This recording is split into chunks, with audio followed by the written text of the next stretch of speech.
Let P be a fixed point on the axis of y at a distance a from origin and Q is any point on the positive x-axis. P कहाँ पे है? P है y axis पर at a distance a from origin और Q is any point on the positive x-axis. ठीक है. If PQR be an equilateral triangle with vertex R on opposite side of PQ with respect to origin.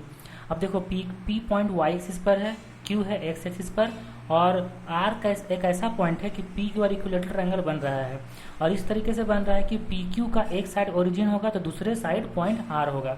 वही लिखा हुआ है opposite side of PQ with respect to origin then find the locus of R. तब R का locus find करना है. अब देखो एक डायग्राम बनाते हैं जिससे सारा चीज़ क्लियर हो जाएगा कि पॉइंट P कहाँ पे है, पॉइंट Q कहाँ पे है एंड पॉइंट R कहाँ पे है.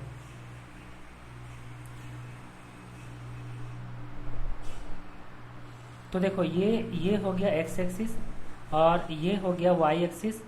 पॉइंट P है y एक्सिस पर at a distance a from origin. मतलब पॉइंट P अगर इधर लेते हैं, यहाँ पे ये पॉइंट P लेते हैं तो जिसका कोऑर्डिनेट हो जाएगा 0, a क्योंकि ओरिजिन से a डिस्टेंस पे है और इधर पे कहीं पॉइंट हम Q ले लेते हैं, इधर कहीं पॉइंट Q और ये है ओरिजिन. ठीक है. और PQ का इस साइड ओरिजिन है तो इस साइड R होगा ताकि PQR इक्विलेटरल ट्रायंगल बनना चाहिए. तो ये हो गया PQR. अब PQR ट्रायंगल फॉर्म कर देते हैं. देखो ये PQR ट्रायंगल बन गया. ओके. तो ये ट्रायंगल है PQR, ये इक्विलेटरल ट्रायंगल है. इक्विलेटरल ट्रायंगल है तो ये वाला जो एंगल होगा वो एंगल 60 डिग्री होगा, है ना. अच्छा, R का लोकस फाइंड करना है और जिसका लोकस फाइंड करना होता है इसको क्या करते हैं, h, k एज्यूम कर लेते हैं. ठीक है. तो R का कोऑर्डिनेट h, k ले लिया. ये डिस्टेंस पूरा a है. ठीक. तो हम लोग यहाँ से देखते हैं कि जब R से परपेंडिकुलर ड्रॉ करेंगे, इस पे R से परपेंडिकुलर ड्रॉ करेंगे तो ये पॉइंट मान लो कि S हो गया, ये पॉइंट S हो गया तो O से S का डिस्टेंस कितना हो जाएगा h और R से S का डिस्टेंस कितना हो जाएगा k. ये हो गया. अब देखो साइड में कुछ हम कैलकुलेट करते हैं. अच्छा, ये जो एंगल है, ये वाला एंगल PQO, इस एंगल को थीटा मान लो, इस एंगल को थीटा मान लो.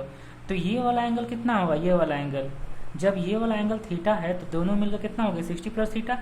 तो ये एंगल होगा 180 माइनस 60 प्लस थीटा, मतलब 120 माइनस थीटा. ये एंगल हो जाएगा 120 माइनस थीटा. तो यहाँ से हम लोग को फाइंड करना है PQ का लेंथ, क्योंकि PQ इक्विलेटरल ट्रायंगल का साइड है तो PQ इक्वल टू QR होगा. इक्विलेटरल ट्रायंगल है ना. और ये जो ट्रायंगल है OPQ, इस ट्रायंगल में हम लोग को फाइंड, ये OP का लेंथ A है, OP का लेंथ है A, तो PQ का जो लेंथ है ना वो A के टर्म में लाना है. इसलिए यहाँ पे परपेंडिकुलर ये है, ये हाइपोटेनियस है तो साइन थीटा लगाते हैं. तो साइन थीटा अगर लगाते हैं इन ट्रायंगल OPQ तो साइन थीटा इक्वल टू हो जाएगा OP बाई PQ. ठीक है.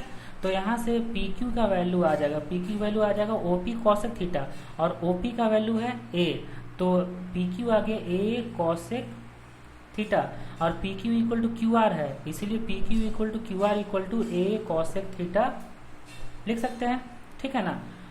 अब देखो ये जो Q से लेकर, अच्छा O से लेकर Q तक का लेंथ है, O से लेकर Q तक का और Q से लेकर S तक का लेंथ, ये फाइंड करेंगे क्योंकि हम लोग को पूरा H है, O से लेकर S तक क्या है H है. तो देखो यहाँ लिखेंगे H इक्वल टू लिखेंगे OS और OS इक्वल टू हो जाएगा OQ प्लस QS, इतना होगा.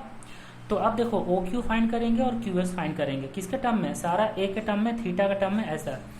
क्योंकि एक वेरिएबल थीटा है, इससे ज़्यादा वेरिएबल लेंगे तो कॉम्प्लेक्स हो जाएगा. हमेशा ट्राई करो कि कम से कम वेरिएबल लेने का. तो देखो OQ फाइंड करते हैं. OQ फाइंड करने के लिए यहाँ लगाते हैं tan थीटा. तो देखो tan थीटा अगर लगाते हैं इसी ट्रायंगल में OPQ तो tan थीटा इक्वल टू हो जाएगा OP बाई OQ. ठीक है. तो OQ यहाँ से मिल जाएगा. OQ कितना आ जाएगा A cot theta. A cot theta आ गया ना. अब फाइंड करना QS.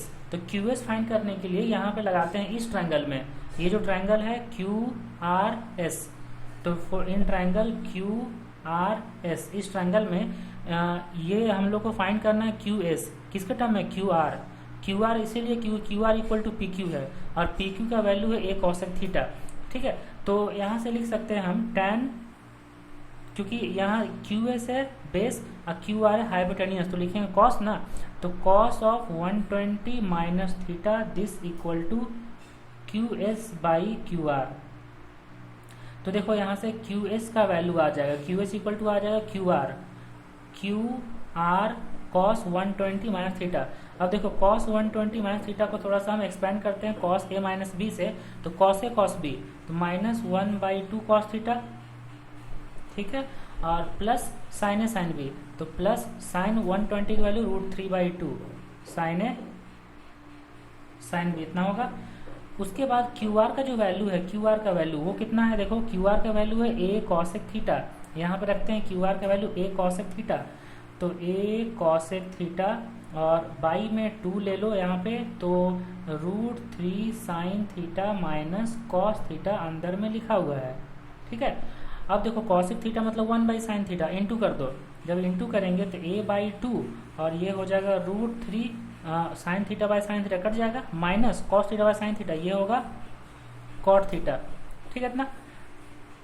तो अब देखो ये क्यू एस का वैल्यू मिल गया, क्यू एस का वैल्यू मिल गया इतना।